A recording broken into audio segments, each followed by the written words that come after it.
Do you ever stress out over decisions or judge yourself for choices you have made? Wherever you are along your own unique path, knowing that you have free will along the way can be both empowering and scary at the personality level.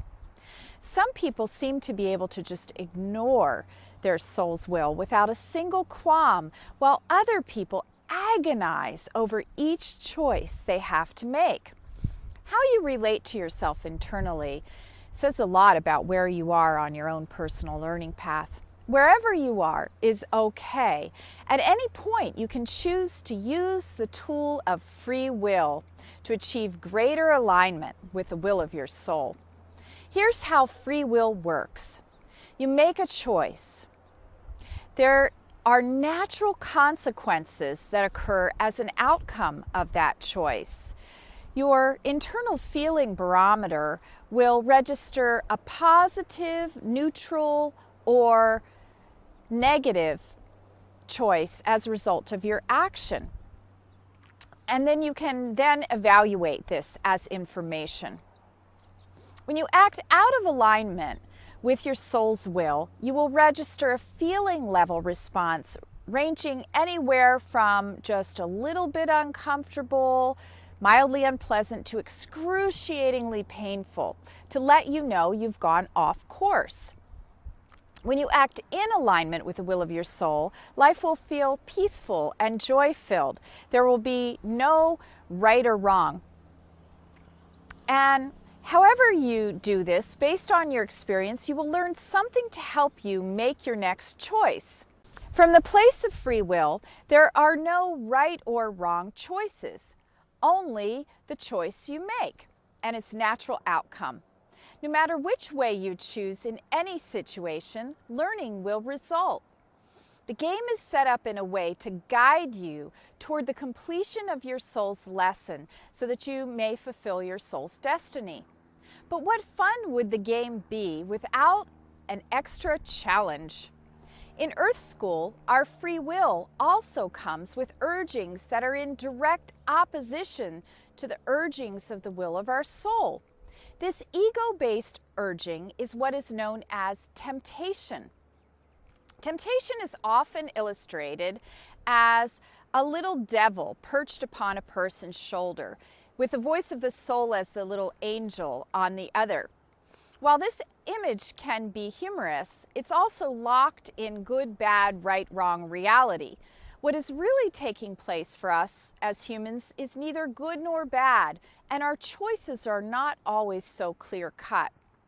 Instead of picturing temptation as a little devil, I like to imagine temptation as a tray holding very rich, enticing foods that aren't really that good for me. Now, this tray is being passed right in front of my nose by an invisible server during the party of my life. The foods on this tray may look very appealing. They may even smell very delicious. But deep down, I have the knowing that if I eat from that tray, I'm not going to feel very well. Those foods are going to give me anything from a stomachache to a major bout of food poisoning, depending on what the choices are and how much of it I eat. I absolutely know that I will feel much better about myself and stay healthier if I can simply resist the urge to reach for whatever's on that tray. Now, how do I know that these foods aren't good for me? Naturally, I've tried them before. That is the way we humans learn, by trial and error, which comes from personal experience.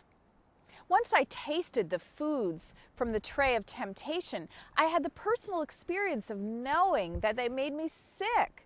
However, sometimes by the time I became aware of how a particular food made me feel, I was well and fully hooked on it.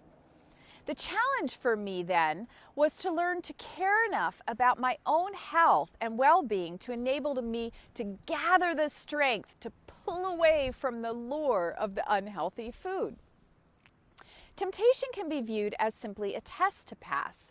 If you ignore the will of your soul, go with the impulse to give in to the tempting ego-based choice, you will experience some sort of pain or suffering as a direct result. This is your feeling barometer's way of letting you know you've gone off course. This is neither good nor bad, it's just information. You absolutely will have the same platter of temptation pass by for another test, sometimes dozens or even hundreds of times. It is as if the server is saying, "Would you like another taste of this one?" The server is simply eager to please and will not stop passing that particular tray in front of your nose until you complete your learning and make it clear that you no longer want anything to do with what it is offering. Have you ever had to deal with a tray of temptation that was difficult to say no to? How did you treat yourself while you were going through that lesson? If you've ever been hard on yourself, I encourage you to apply lots of compassion. Stop stressing out over every decision and begin to be gentle and loving with yourself, knowing that your free will choice is just a tool for growing and learning.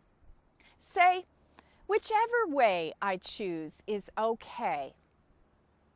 I'm always learning, and personal experience is how I learn best." Action step.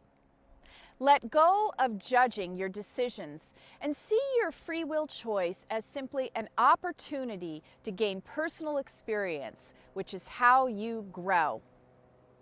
Declaration. I now know that any choice I make is okay. I am simply gaining experience about my lessons. I now choose to love myself, no matter what results from my decisions. Many blessings of joy and vibrant freedom.